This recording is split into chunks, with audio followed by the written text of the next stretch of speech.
So now if you see in this limit, we'll be using this limit, and the other limit theorem that we shall be using is limit x tends to a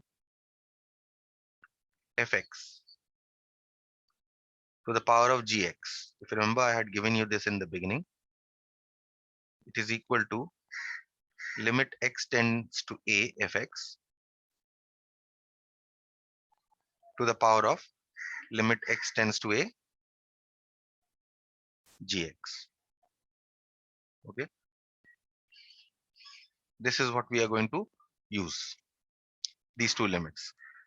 So let's see how to start this sum. If you compare this sum with these two, if you compare, what will you get? X tends to infinity is already there, so this is okay. Okay, and you have 1 plus. So this part is your a. Okay, this part is your x, right? So we'll write this as 1 plus a by x. Okay, now you have to the power of x by a.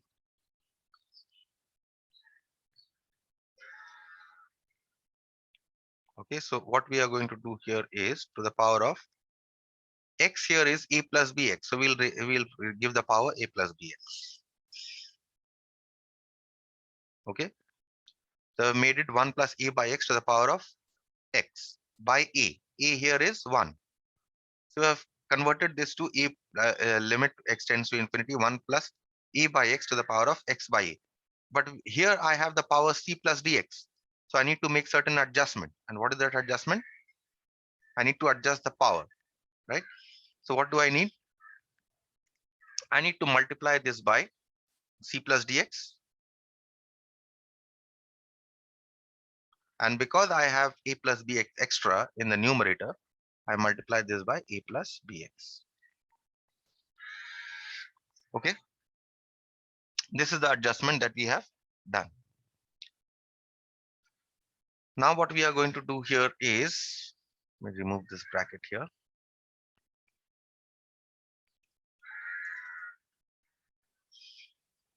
Limit x tends to infinity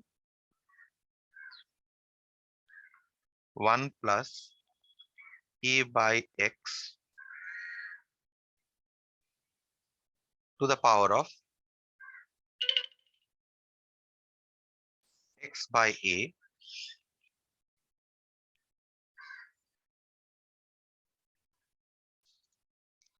and all this we are going to multiply by we are going to raise this power to c plus dx by a plus bx, right?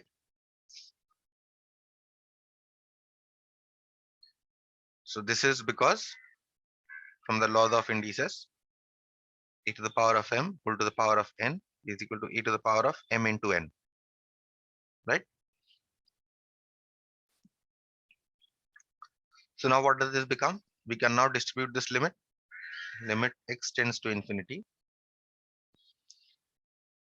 1 plus a by x to the power of x by a, all this raised to the power of limit x tends to infinity c plus dx divided by a plus bx, right? This is because let me show you here. We don't have much space to write. Because of this, limit x tends to a fx whole to the power of gx is equal to limit x tends to a fx. That means limit can be distributed at the base and the power also, right? So I've distributed the limit in the base and the power. Now what happens? This entire limit is a standard limit. So this becomes simply e, right? And we have limit x tends to infinity c plus dx divided by a plus bx, right? Now the limit in the power is very easy to evaluate. We have limit x tends to infinity, and what do we do with this limit? limit x tends to infinity. We divide the numerator and denominator by x. So c plus dx by x divided by a plus bx by x, right? So this becomes e to the power of limit x tends to infinity c by x plus d, and the denominator you have a by x plus b, right? Now what do? We must now put 1 by x is equal to y, right?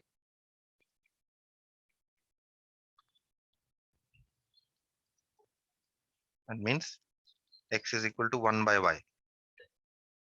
So as x tends to infinity, y must tend to 0. So therefore, what does this limit become? Therefore, L becomes e to the power of limit y tends to 0, cy plus d divided by ay plus b. Now we are in a position to put y is equal to 0. With e to the power of c into 0 plus d divided by a into 0 plus b, which we have as e to the power of d by b. Okay, and that should be your answer. Any question?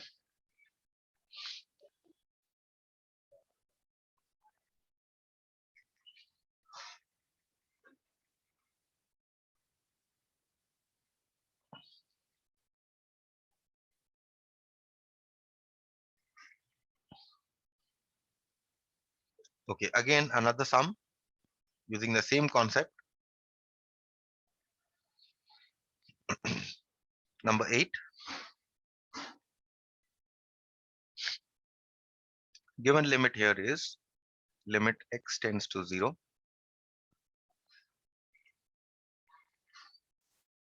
1 plus 5x square divided by 1 plus 3x square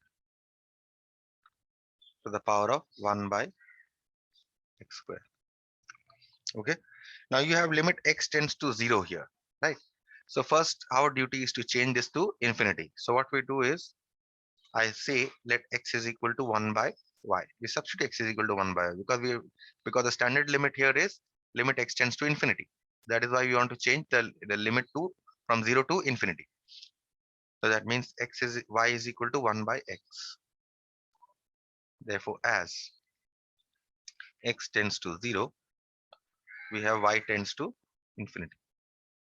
Therefore, this limit L now becomes limit y tends to infinity. Put the values here. 1 plus, if you put x is equal to 1 by y, you get 5 by y square. And here you get 1 plus 3 by y square. To the power of 1 by x square means to the power of y square only. Right? So this becomes y tends to infinity. Y tends to infinity. Now you have, if you take the LCM, you get y square plus 5 divided by y square plus 3 to the power of y square. Okay. Now if you see the standard limit is 1 plus something, right? So we write this as 1 plus something. How do you write? You break up y square as y square plus 5 as y square plus 3 plus 2. So you write y square plus 5 as y square plus 3 plus 2 divided by y square plus 3 whole to the power of y square. Okay. So you have limit y tends to infinity. And now if you separate, you are going to get 1 plus 2 by y square plus 3 to the power of y square. right? So I've got limit y tends to infinity 1 plus a by x form. Okay, now we want to bring this to our standard form. Okay, so how do you bring this to our standard form? What we do here is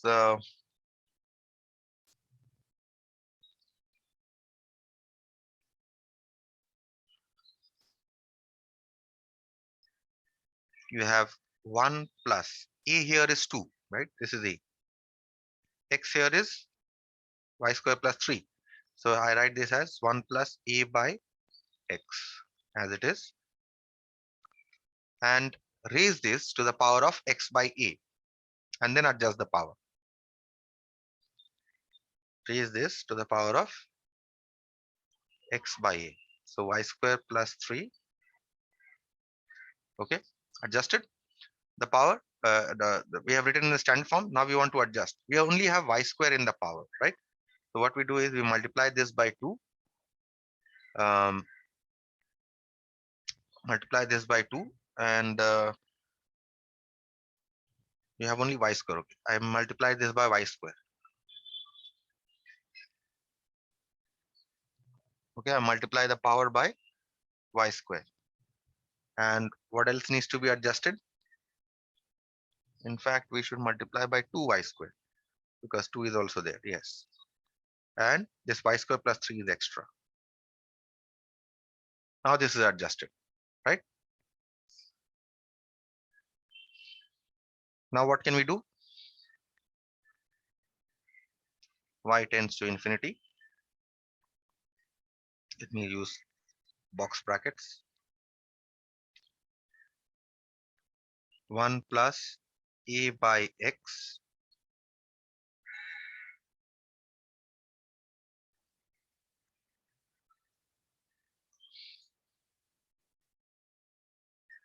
to the power of x by a, and which further now can be raised to the power of 2y square by y square plus 3. This is from the laws of indices, right? Now, first part, limit y tends to infinity, 1 plus 2 by y square plus 3, the power of y square plus 3 by 2, right? Into limit y tends to infinity, 2y square by y square plus 3, right? Now this, the first part here, this is a standard limit, so this becomes e, right? We put a box bracket here. All this has been raised to this power, right? So this becomes within the box bracket. That part is e because that is a standard limit, right? So write this as e to the power of limit y tends to infinity, 2y square divided by y square plus 3. Now how will I evaluate this limit? Limit y tends to infinity, divide the numerator and denominator by the highest power of y. So I get 2y square by y square divided by y square plus 3 by y square. So this now can be written as e to the power of limit y tends to infinity, 2 by 1 plus 3 by y square, right? Now we can put 1 by y is equal to z.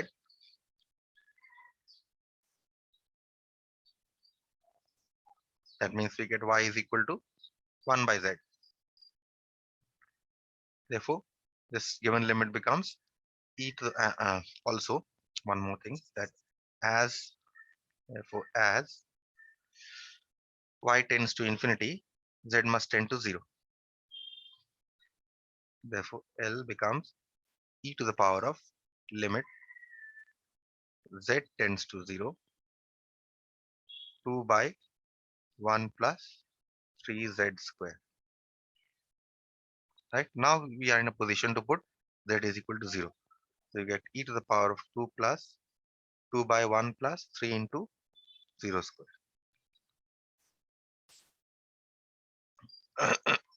Right? So this becomes e to the power of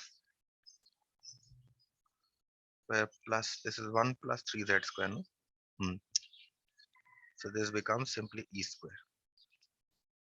And that should be your answer. Okay. Can move to the next sum then.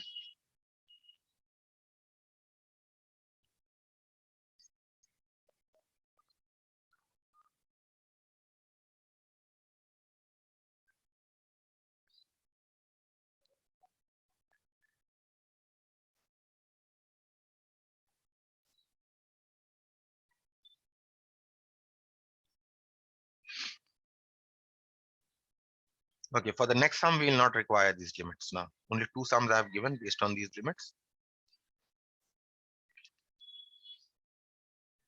Number 9. The given limit here is, now this sum is very similar to this sum. 6 and 9 are very similar. Okay. Limit x tends to 1. Okay, this is limit I have not given here. This should be limit um, limit x tends to 2. This should be.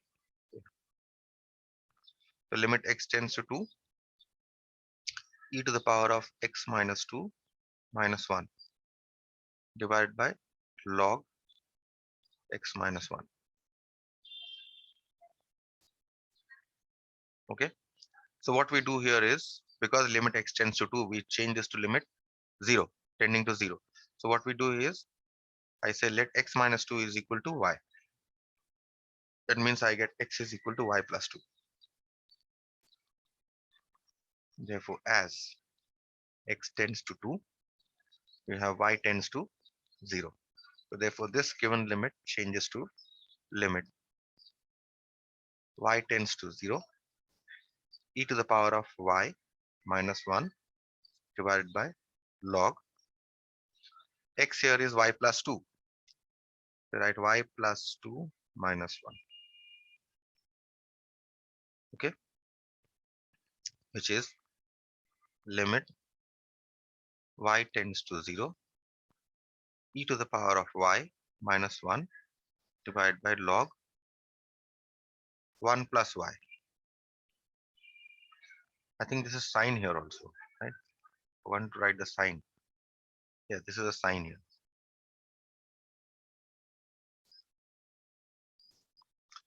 Well, this is within the sign. Okay, write afresh. Sign e to the power of y minus 1 divided by log 1 plus y. Okay. Now, just as we had done in number 6, we are going to write this as limit y tends to 0, sin x by x form, sin e to the power of y minus 1 divided by e to the power of y minus 1. So we are dividing the numerator and denominator by e to the power of y minus 1. Log 1 plus y divided by e to the power of y minus 1. Okay. Next, distribute the limit over the numerator and the denominator. So you get limit y tends to 0, sine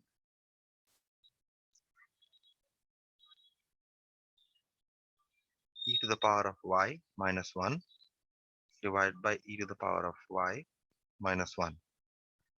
And in the denominator, we have limit y tends to 0, log 1 plus y divided by e to the power of y minus 1. Okay. So the numerator part becomes 1 because that is the standard limit. So this becomes 1 divided by limit y tends to 0, log 1 plus y by e to the power of y minus 1. So what is missing in the numerator and the denominator? In the denominator, this is limit, sorry, not next one. Next part is, what is missing in the numerator and the denominator? If you distribute this limit over the numerator and the denominator, let's first divide it. Then what is missing here? Y tends to 0 log 1 plus y. Only y is missing. So we divide the numerator and denominator by y. E to the power of y minus 1 by y. Now we can distribute this limit over the numerator and the denominator. 1 divided by limit y tends to 0 log 1 plus y by y whole divided by limit y tends to 0 e to the power of y minus 1 divided by y. So this is 1 by, this is the standard limit, 1 by 1. Answer is simply 1. Okay. We'll move to the next one then.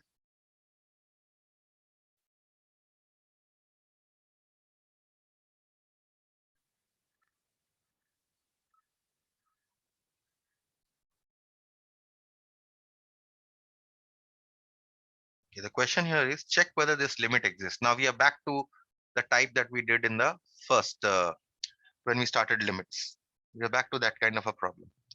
Okay, so I say let fx is equal to the given function e to the power of 1 by x minus 1 divided by e to the power of 1 by x plus 1. Okay, so in order to check whether this limit exists, we need to check whether the left hand limit and the right hand limit both exist finitely and whether they are equal or not. Okay, so first let us evaluate the left hand limit at x is equal to 0 is equal to, what do we write? Limit x tends to, what is the left hand limit? 0 from the lesser side, right? From the negative side. So we get fx, which is limit x tends to 0 minus fx here is e to the power of 1 by x minus 1 divided by e to the power of 1 by x plus 1. Okay. Now to evaluate left hand limit, what do?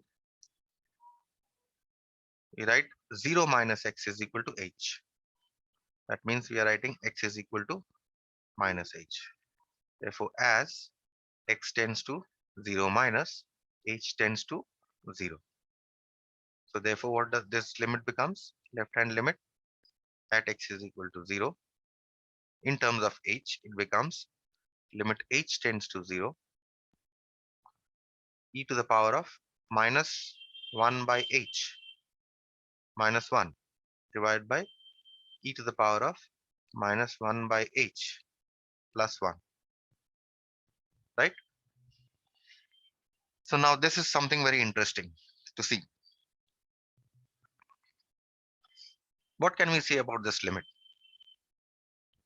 If we see here, I can distribute this limit over the numerator and denominator.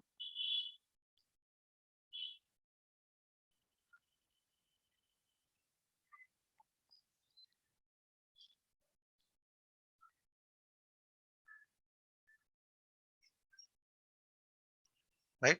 I have distributed this limit over the numerator and the denominator. Now see, h is very close to 0. That means 1 by h will be very close to infinity. Right? Now if 1 by h is very close to infinity, you have e to the power of minus infinity.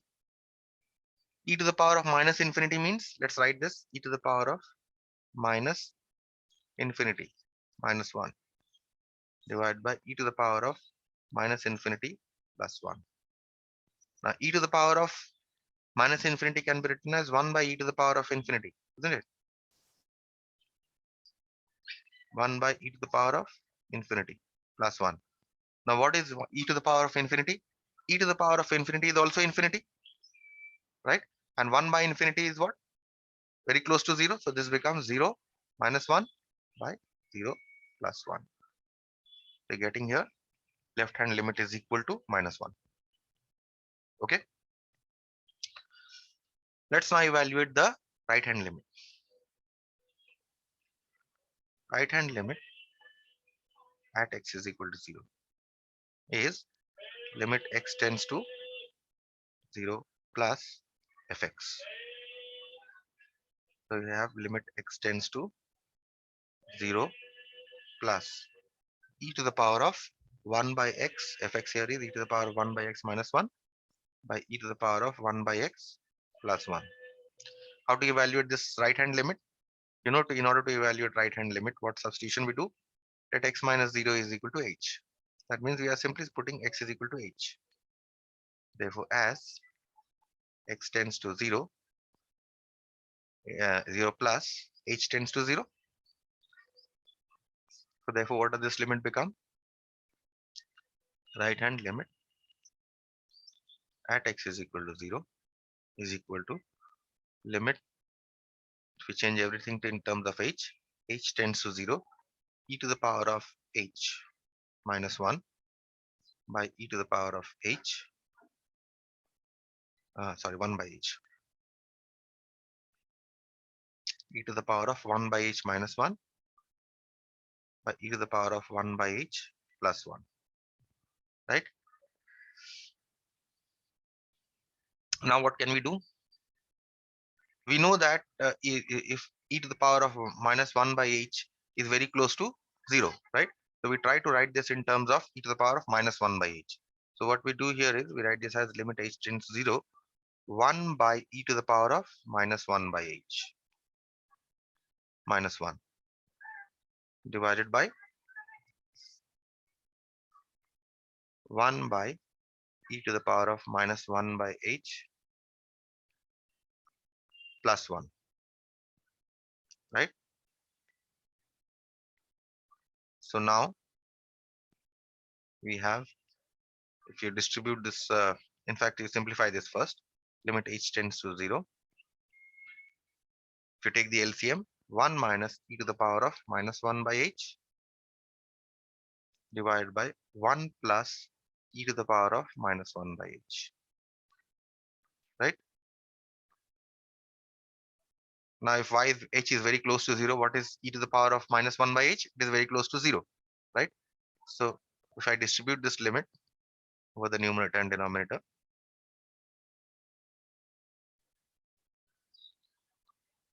1 minus e to the power of minus 1 by h divided by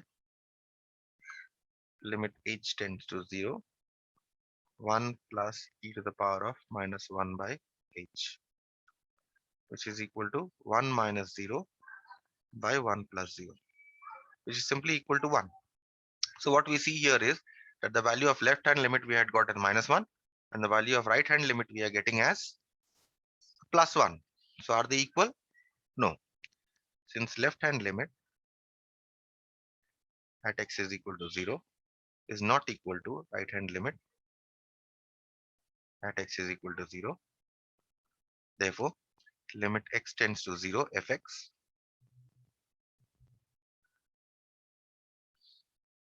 that is limit x tends to 0 e to the power of 1 by x minus 1 divided by e to the power of 1 by x plus 1 does not exist. Okay, so that is how we show, and that is proved. Okay, now I'll start with just I'll just tell you what to remember for the next class. Okay, we'll start with differentiation, which is very important for class 12, as I told you. Now differentiation, we are going to the limit definition of differentiation is this. Okay, you need to remember this definition. Okay, the limit part. Okay, One sum is given from the limit part. The main part of differentiation is all these results. Okay, all these results, important results, these and the limit theorems, the general theorems on differentiation. Okay, this rule is called UV rule. Okay, the product rule of differentiation. This rule is called okay, I've not given the U by V rule here. Okay, this you must also remember that if U, V, W are functions of x, you can distribute them over the differentiation. Okay, and this is also theorem 3 is also very important. That is, if k is a constant, then you can take this k out of this differentiation to write this as k ddx of fx. Okay, now let me just give you one example from the first. We'll do the limit part a little later. Okay, let us first do this part, differentiation part. Let us first see an example from this. ddx x to the power of n is equal to nx to the power of n minus 1. If you have ddx of, let's say, x to the power of 8, right? Then what should be a differentiation of x to the power of 8? This is your n part, right? And the formula is nx to the power of n minus 1. So you have n x to the power of n minus 1. So differentiation is 8x to the power of 7. Okay. Now, along with this, always remember from this only we are getting that the differentiation of x, that the differentiation of x with respect to x is always 1. ddx of 1 by x is minus 1 by x here. All these are coming from this only, but you need to memorize them also so that you can write them directly. Okay. Every time you cannot use this formula for these. ddx of root x is 1 by 2 root x. These three are the standard that we get from this formula. Okay. So remember the formula, go through the formulas and come prepared for tomorrow's class. I'll be introducing you to differentiation. So I'll stop here.